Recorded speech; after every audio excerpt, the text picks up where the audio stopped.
sinal da Santa Cruz, livrai-nos Deus, nosso Senhor, dos nossos inimigos. Em nome do Pai, do Filho e do Espírito Santo. Amém.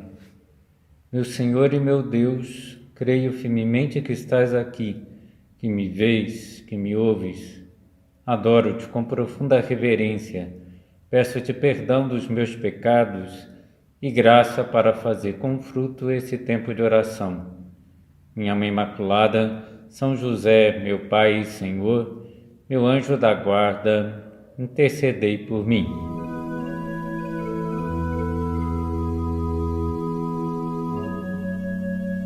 Há um documento cristão muito antigo, do século II, chamado Carta a Diogneto, que traz um belíssimo testemunho sobre a vida dos primeiros cristãos, que pode ser resumido na seguinte frase do documento: em suma, o que a alma é para o corpo, assim são os cristãos para o mundo. É uma frase que nos faz pensar, porque o mundo precisa de alma. Todos esperam que o mundo tenha alma, que seja mais espiritual, mais humano. E para isso é preciso que haja pessoas cristãs que se sintam responsáveis por humanizar o mundo, hoje diz cristianizar o mundo, para que o mundo seja menos materialista, para que tenha mais alma, paz, compreensão, caridade. Lembrava-me também de uma experiência conhecida de um psicanalista famoso, um dos sucessores de Freud na cátedra de psiquiatria de Viena, Viktor Frankl, que não era católico, ele era judeu, mas era um homem de fé, e de fé profunda. E no campo de concentração onde ele esteve preso, ele certa vez disse: olha, aqui todo mundo está se perguntando o que nós esperamos da vida. E a pergunta decisiva é o que a vida espera de nós, o que Deus espera de nós. Isso pode nos fazer pensar o que Deus espera de nós no nosso mundo, qual é a nossa missão. Às vezes nós perguntamos o que eu espero do trabalho, o que eu espero da sociedade, o que eu espero do colégio dos filhos, o que eu espero da minha profissão, o que eu espero. Mas a pergunta fundamental é o que a sociedade espera de mim, o meu trabalho, ou qual o meu trabalho, a sociedade espera de mim, o que o mundo espera de nós. E nós cristãos não devemos pensar, mas quem sou eu para mudar o mundo? Nós vamos ver, Jesus vai dizer: vós sois a luz do mundo, vós sois o sal da terra, vós sois o fermento no meio da massa. Quando São João Paulo II escreveu aquela carta programática para o início de um novo milênio, que se chamava assim, no início de um novo milênio,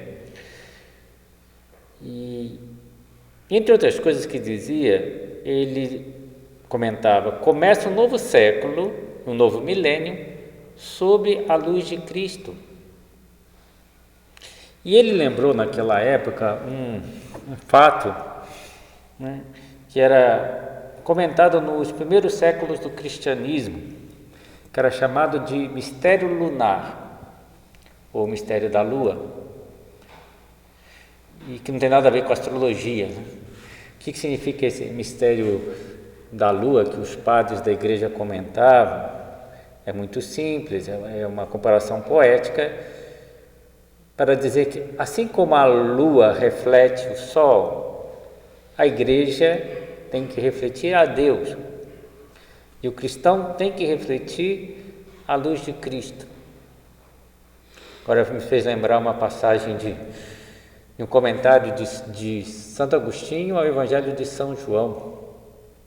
São João, evangelista, e em que ele, comentando o prólogo do Evangelho, No próprio Evangelho, depois de falar que o Verbo se fez carne, habitou entre nós, né? Começa a falar de São João Batista. E Santo Agostinho comenta: São João Batista brilhou. E faz o seguinte comentário: mas ninguém brilha com luz própria, porque Cristo é a luz do mundo. João Batista brilhou, mas não tem luz própria. A luz é Deus. Então a gente reflete a luz de Deus, mas nós devemos refletir a luz de Deus. Jesus disse: eu sou a luz do mundo, e depois disse: vós sois a luz do mundo. Então devemos ser luz no mundo. E se o mundo anda às escuras, desorientado, na penumbra, nas trevas, de onde vai tirar a luz, senão dos cristãos? Então Cristo vai utilizar essas imagens fáceis de serem entendidas, mas são comparações, né? Como eu já citava, vós sois a luz do mundo, vós sois o sal da terra. O sal, na época de Cristo, claro, é o que dá sabor, como agora, mas também preservava da corrupção, não deixava que as coisas se estragassem. Antes, ao invés de geladeira, era o sal que conservava os alimentos. Outra imagem utilizada por Cristo é do fermento, que um pouquinho de fermento no meio da massa faz com que toda a massa fique levedada, e o fermento influi e transforma a massa. E todas essas imagens de Cristo têm um denominador comum: o sal só salga se tiver força. Se é um sal desvirtuado, que perdeu o sabor, já não serve para salgar. Só a luz, quando a chama, fogo, incandescência. Tem que haver incandescência para que haja luz. O fermento não pode ser massa. Massa tirada da massa não leva a nada. Tem que ter força,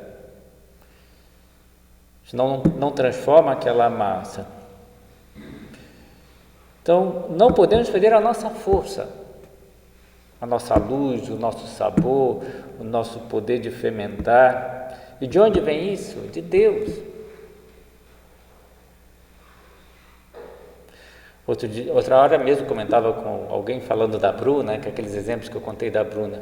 Nossa, como ela amadureceu, como essa menina tão nova. Eu falei: Deus agindo, né? Aliás, qualquer santidade é Deus agindo. Há um texto do cardeal Ratzinger, por ocasião da canonização de São José Maria, que ele diz que São José Maria deixou Deus agir. Que isso é santidade.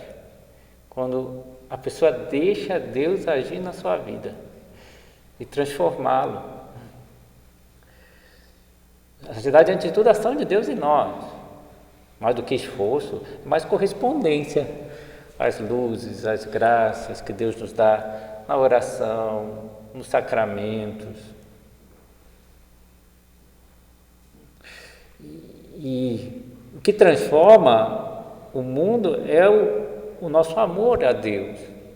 E é um amor que Deus derrama nos nossos corações, pelo Espírito Santo que nos é dado.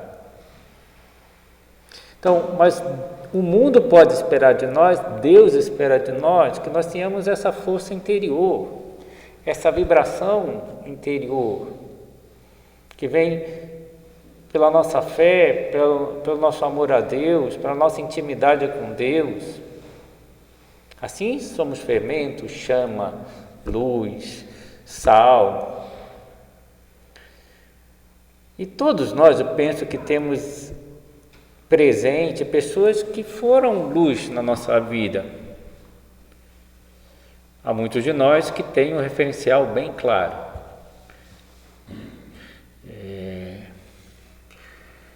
E às vezes mais de um, né? Pessoas da nossa família, por exemplo, que foram referenciais para nós, que a gente disse: ela estava certa. Aquela fé, no meio das contrariedades, das dificuldades, que ela não sucumbia, que ela mantinha, né, sempre um otimismo. Aquilo vinha da fé, não era algo natural. eu comparo e vejo, percebo que ela tinha razão. Aquela generosidade, aquela capacidade de sacrificar, aquela bondade, aquela fé. É isso que está certo, é isso que eu quero para mim. Às vezes pode ter sido também um professor, pode ter... Todos nós temos, às vezes, um pai, uma mãe, um avô, uma avó, que eram gente luminosa, que não eram mais um. Eu me recordo agora a sorte que eu tive de conviver com Dom Javier Echevarria, que uma pessoa que eu considero muito santa. E a gente notava pelo carinho, pela atenção, pela simplicidade.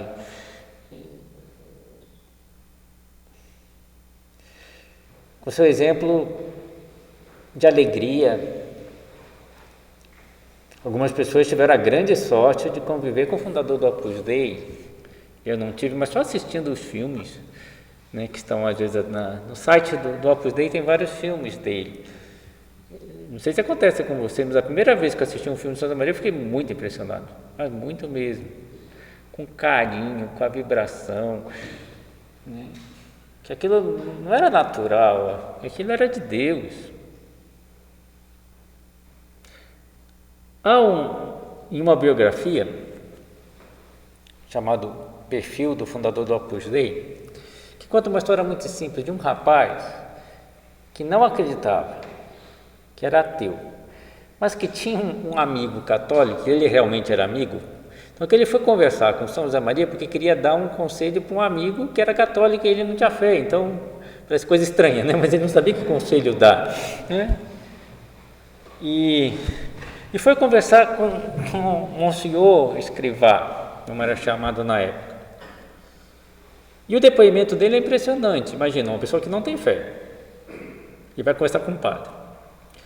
E depois dá o seguinte depoimento. A primeira coisa que me chamou a atenção em Monsenhor Escrivá foi a sua grande simplicidade e cordialidade. De todas as suas palavras emanava uma grande segurança que eu guardava no meu íntimo. Senti-me imediatamente à vontade com ele, e à medida que a conversa avançava, me invadia uma maravilhosa paz e uma enorme serenidade, que eu nem remotamente tinha procurado, pois somente queria falar de um problema que entristecia um amigo meu. É um testemunho simples, mas significativo, porque mostra como a riqueza espiritual irradia, ilumina, aquece, transmite paz, transmite serenidade. Eu não vim falar de mim, mas de um amigo meu, e sentiu invadido por essa luz, por esse calor da vida de São José Maria Escrivá. Então, nessa meditação estamos considerando que nós devemos ser luz, sal, fermento. Podemos considerar rapidamente 3 manifestações dessa luz de Cristo. Eu acho que a primeira que poderíamos citar agora é a alegria cristã. Sabe que uma das primeiras calúnias que houve sobre o Opus Dei foi que a gente tinha feito voto de alegria? É uma coisa totalmente absurda, né? Porque não existe voto de alegria, porque a alegria é consequência do amor de Deus. Ninguém pode se obrigar, agora eu vou ficar alegre. Não tem como. É consequência do estado da alma, né? De você estar bem, você estar com a consciência em paz, você está cumprindo a tua missão, você está com Deus, então manifesta essa alegria. Então, eu falava das pessoas do Opus Dei, eles estão tão alegres. Então, aí alguém começou a inventar que tinha feito um voto de alegria, né? Que é a coisa mais absurda. São José Maria Escrivá era muito alegre. Tem um outro livro que chama Mestre do Bom Humor, que sempre estava de bom humor, sempre estava otimista. São José Maria escreveu: o otimismo tem que ser consequência da tua fé. Se eu sei que Deus me ama, que Deus é Pai, que tudo concorre para o bem dos que amam a Deus, eu estou otimista, porque eu sei que tudo é para bem. E quando nós encontramos pessoas assim que tiveram lutas até maiores do que nós, citávamos já várias vezes Marcelo Câmara, né, que estava morrendo, que estava e feliz, sorrindo, alegre, transmitindo alegria para os outros. As pessoas iam no hospital para consolá-lo, pensando, Marcelo está morrendo, vou lá consolá-lo. E chegavam no hospital e o Marcelo se interessava por eles, não falava da sua doença, começava a dar bons conselhos, começava a falar de Deus para as pessoas queriam voltar. Não para consolar, porque se sentiam tão bem com o Marcelo, e começou a formar fila no hospital. Aí tiveram que proibir, né? Porque as pessoas queriam ir lá para ter um alento espiritual. Ele não podia sair, mas fazia o apostolado dele no hospital. E aquela alegria, né? Uma vez o médico falou, nossa, esse quarto está tão ruim que no que te colocaram, eu acho que a minha enfermaria tinha mais gente, né? O médico amigo dele falou assim, é o melhor lugar, olha aqui, olha para a janela, o que eu estou vendo? Era a torre de uma igreja que ele via, né? Ele falou assim, quer melhor companhia do que essa? E feliz, né? E fazendo brincadeira, um padre amigo dele, que foi diretor espiritual um tempo dele, foi celebrar a missa no hospital para o Marcelo. Aí o Marcelo viu uma mesinha lá desengonçada que serviu de altar, né? Aí começa a brincar, fala, nossa, essa mesinha aí hoje está, né? Como se estivesse se achando assim, né? Virou um altar, né? Mas vai brincando, com bom humor, com alegria, né? Tudo estava bom para ele. Não reclamava de nada. Quando a gente vê uma pessoa assim, chama atenção. Você fala, o que está acontecendo aqui? O que acontece que essa pessoa não desaba, que vê tudo com serenidade, quando as coisas humanamente estão pretas, fechadas, escuras, né? Aqui tem algo. Então a pessoa nem precisa falar, às vezes, manifesta o que possui no seu interior. Eu vou na UTI visitar o Marcelo dá um sorriso, e eu fico impressionado com aquele sorriso. Eu falo, nossa, que sorriso bonito. Aí na direção espiritual daquele dia ele me diz, Padre Flávio, eu estou com uma dor de cabeça de arrebentar. E eu penso na hora, como alguém com uma dor de cabeça de arrebentar, sorri daquela maneira? Não, quer dizer, de certa maneira é Cristo que sorri através dele, né? Ele estava contente de nos ver, sem dúvida, era eu e o Paulo Reais, né? Que era um numerário que ia lá, mas estava feliz, mas ele esqueceu até a dor de cabeça dele, de arrebentar, quando nos viu e manifestou aquela alegria. Então, e às vezes no mundo de São Paulo, né, corrompido, né, sensual, egoísta, quando a gente vê uma pessoa assim, que não pensa em si, que tem uma pureza de coração, uma simplicidade, como atrai? Chega uma delicadeza, o Marcelo Cano, um amigo que contou, quando ele via uma moça bonita, sabe o que ele fazia? Ele gostava das moças bonitas, como a gente gosta. Obrigado, meu Deus, pela beleza da criação. E ele elevava o coração a Deus. Como a gente vê uma flor bonita, um pássaro bonito, a gente pode fazer isso, né? Ele via uma moça bonita e tinha essa pureza no olhar, de dizer, né? Que bonita, né? E agradecia a Deus, e acabava com todo possível mau pensamento, né? Você fala, nossa, nesse nível ele chegava, E posso falar da vez que ele terminou um namoro, né? Porque ele começou a namorar uma menina e viu que a menina não tinha os mesmos valores que ele. Como o Marcelo termina um namoro com essa menina, ela vai ficar impressionada para sempre, levando uma rosa para ela. Olha, a gente não combina, não vai dar certo, nós temos valores diferentes, né? Mas eu desejo que você encontre alguém e dá uma rosa. Ela falou, nunca ninguém terminou um namoro com uma rosa, né? Mas pela delicadeza que ele tinha com a pessoa, e ela ficou super impressionada. E ela vai dar esse testemunho depois, né? Da delicadeza dele. Então, há coisas que chamam muita atenção, né? A caridade, né? Dos primeiros cristãos, o que se dizia? Vejam como eles se amam. Eles tinham recebido o mandamento do Senhor: amai-vos uns aos outros como eu vos amei. Eles tinham muito claro isso, o que Jesus falou na última ceia. E esse é o testamento do amor. E os cristãos começam a manifestar um amor entre si, com todas as pessoas que lidavam, que os pagãos ficavam impressionados, não estavam acostumados com isso. Uma vez eu lembro uma moça que foi no centro de Igaraçu, eu era o capelão da época lá, e ela veio falar comigo, na primeira vez que ela foi no centro. Aí ela chegou para mim no confessionário e disse: padre, aqui é tudo tão estranho. Eu até pensei, alguém pisou na bola com ela, fez alguma coisa que ela não gostou. Eu falei: por que você está achando tão estranho, né?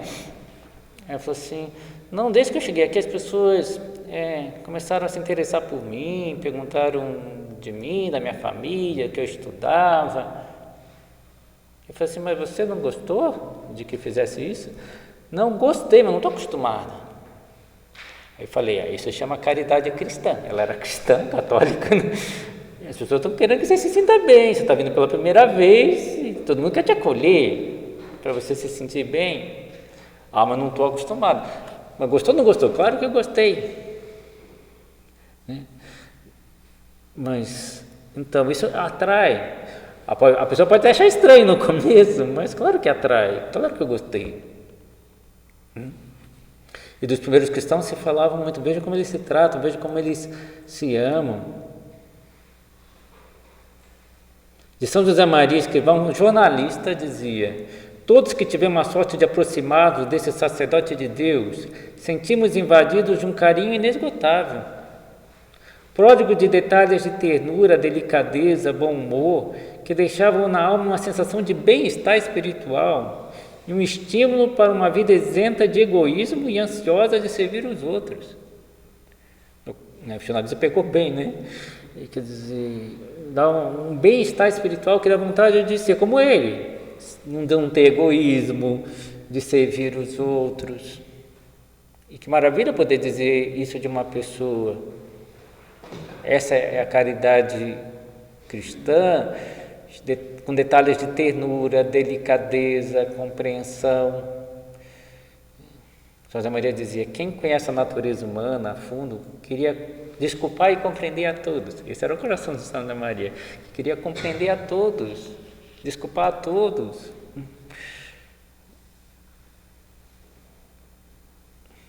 E nós, né, manifestamos o amor assim? Quem leu a vida de Scott Hahn é um protestante que se converteu ao catolicismo, depois entrou para o Opus Dei, e ele queria converter a esposa também. E ficava, então, como ele era intelectual e escreveu vários livros, né? Então ele queria convencer a esposa intelectualmente. Uma hora que ele percebe que não ia dar certo. E o que ele faz? Cuida muito da caridade, do amor. Aí a esposa se converte. Porque viu que ele se tornou um homem melhor, um marido melhor. Aí já aconteceu isso também na obra. Eu lembro uma vez uma esposa que foi falar comigo lá em Florianópolis. Ela estava vindo e falou assim: desde que meu marido conheceu o Opus Dei, ele está bem melhor. Então ela quis conhecer o Opus Dei por causa disso.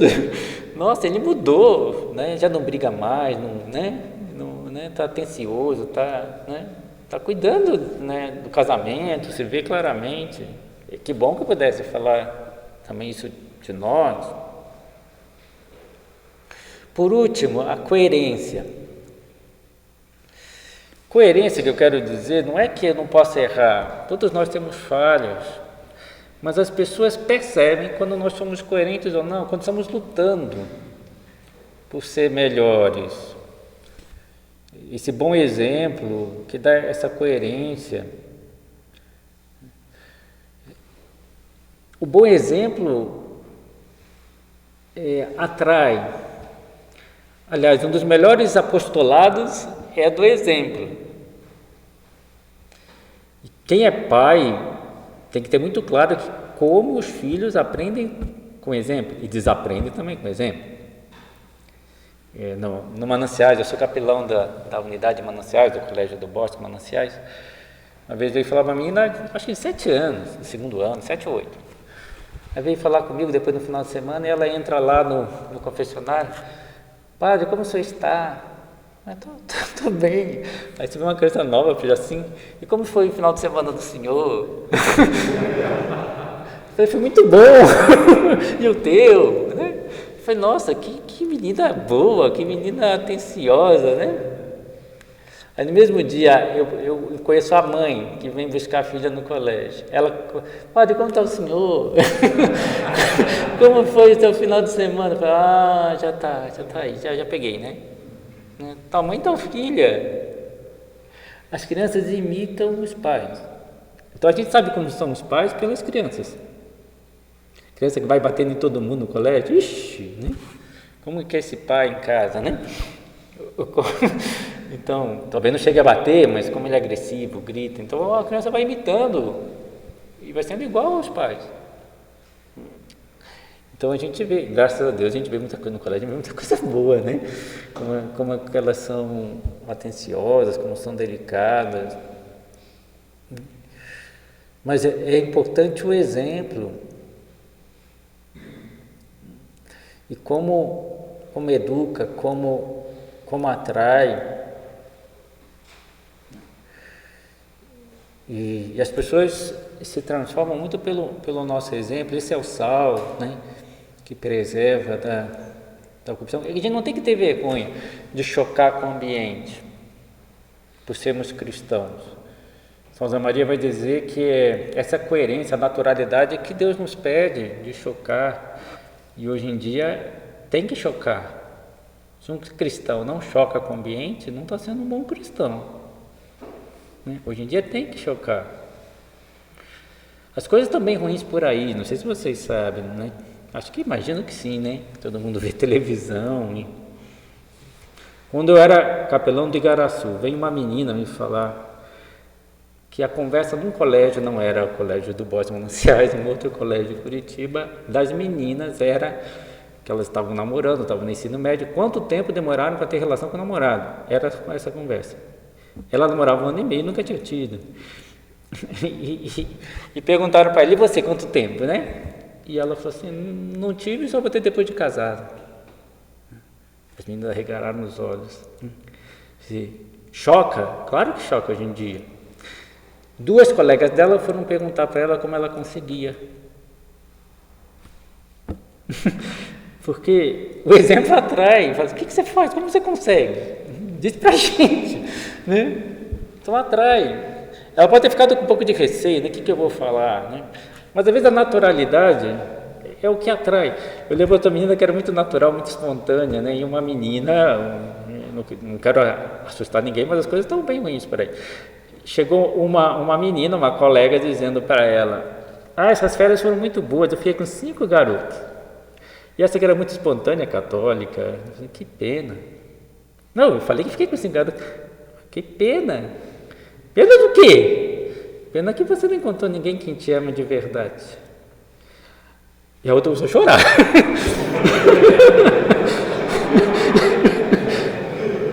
Mas essa daqui não queria dar uma lição de moral. A outra percebeu que não era, que ela estava querendo, né? Não, mas ela falou, mas que pena mesmo que você não conseguiu alguém, né, que te ame e tal. E a verdade cala fundo, né, na alma da pessoa. E às vezes é esse o exemplo que as pessoas precisam, né, para repensar a sua vida.